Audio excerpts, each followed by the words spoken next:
Good morning, you're watching Businessworld Live. I'm Jess De Los Santos. Let's go straight to our top story. Economic managers are sticking to their growth target of 6 to 7% for 2021, citing the drop in new COVID-19 infections and the gradual reopening of the domestic economy. The Development Budget Coordination Committee, or DBCC, met yesterday where they revisited and affirmed growth targets for the next 3 years or until 2024. The DBCC is optimistic that the country's GDP may return to pre-pandemic output as early as 2022. At the same time, the DBCC raised its growth projection for exports to 10% this year from an initial target of 8%. That's on the back of faster than expected global recovery.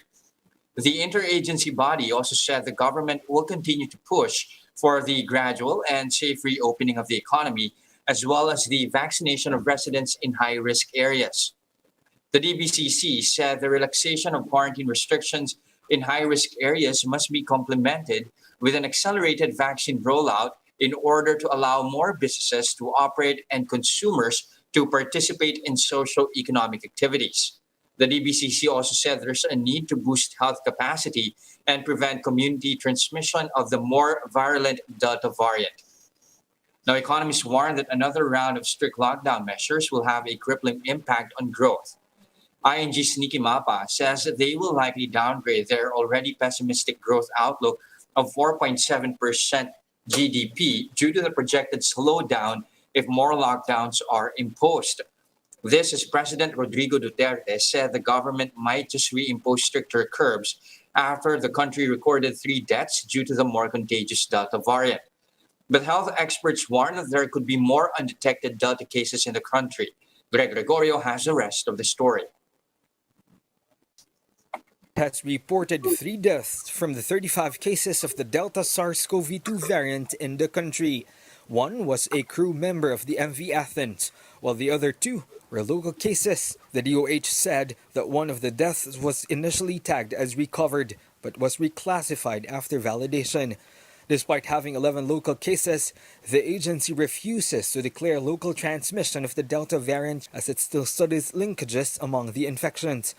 Following the reclassified death, the DOH is also reassessing the other 14 recent recoveries. Mukhang may nakikita tayo na positive pa rin dun sa kanilang mga samples at magbibigay tayong information in the coming days. The Philippine Genome Center can do sequencing for the time being at 750 samples per test.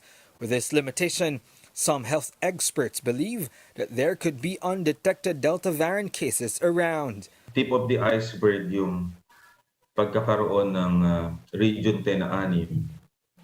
And then meron ka rin sa Western Visayas. It's quite difficult to rule out if these new cases are the secondary contact or the tertiary contact.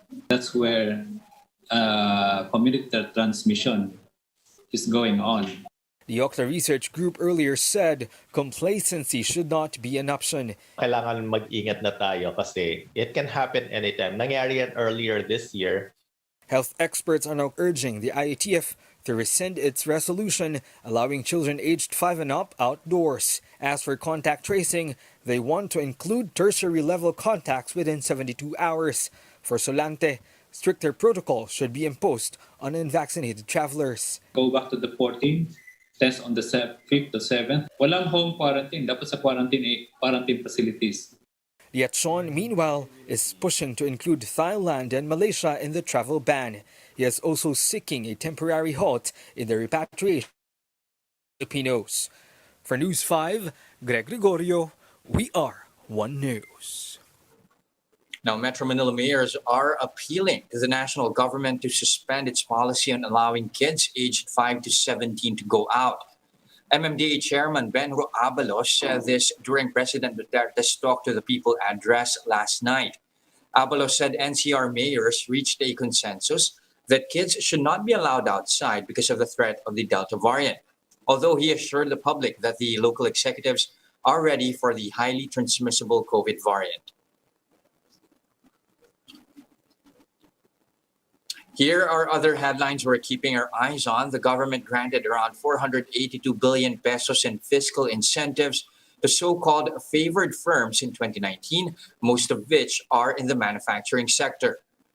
Manufacturing firms received over 66% of the total tax perks, followed by the services sector and power companies. While that's already 7% lower than the tax perks granted in 2018, the foregone revenues are expected to further drop as fiscal and non-fiscal incentives have been rationalized under the CREATE law. The DOF had estimated that CREATE will result in ₱1 trillion worth of tax relief for the next 10 years. Now, the government has collected over 257 billion pesos in duties and taxes from marked fuel nearly 2 years into the implementation of its anti-smuggling program. According to DOF data, the Customs Bureau has collected almost 228 billion pesos in revenues from September 2019 to July 9 this year. Meanwhile, the BIR, which oversees locally produced fuel, has collected about 29 billion pesos in excise taxes so far. The majority of marked fuel came from Luzon at almost 20 billion liters. 5.6 billion liters came from Mindanao, while 1.4 million liters came from the Visayas.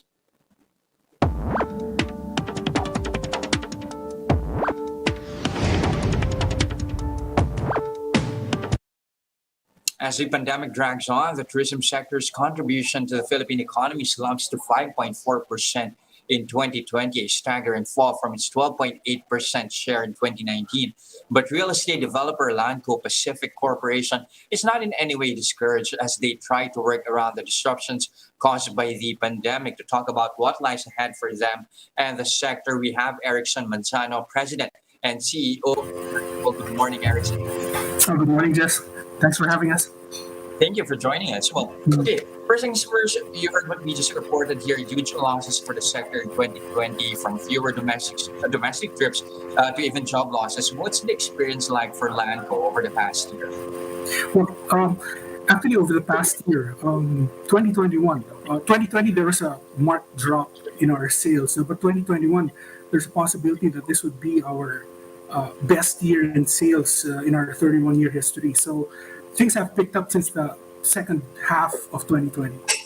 Mm-hmm. By things picking up at least in the latter half of 2020, can you nuance that a bit for us more? Do you have more details?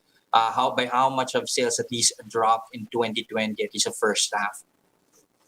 In the first half, it was drastic. It was like maybe we're down to 40%, but it picked up in the second half of 2020. We ended 2020 at 70% of 2019. Now, for 2021, we believe we are on track of exceeding even the 2019 sales performance. One thing just maybe that I could share, in the past, maybe people are not aware that in the past 100 years, this is the 9th pandemic that we've had.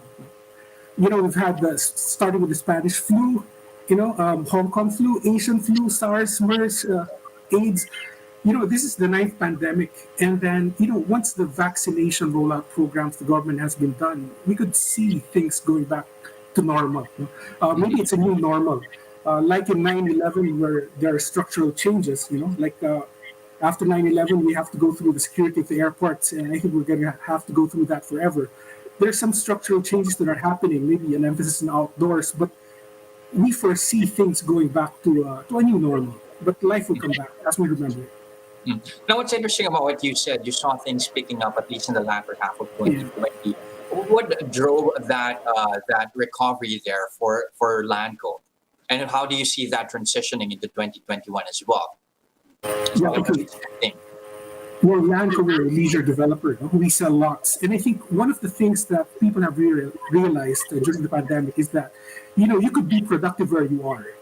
So you could be working by the beach and then still be as productive. In my own personal experience, my team, we're even more productive now, I believe. I honestly believe. And then another thing is that, with all of this uncertainty that's happening in the world, land is a good store of wealth.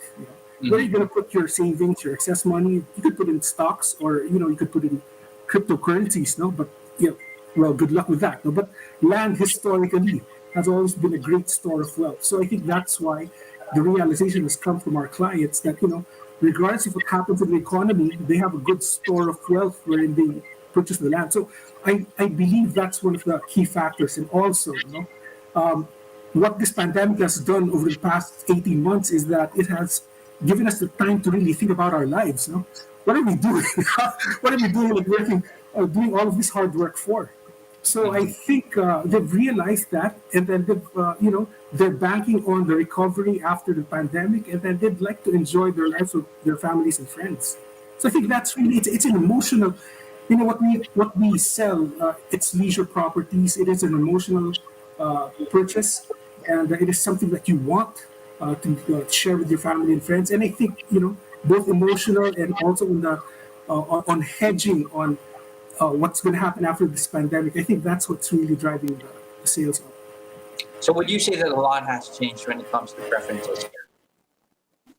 Yeah, yeah. There were a lot of sales in our development in Puerto Fuego.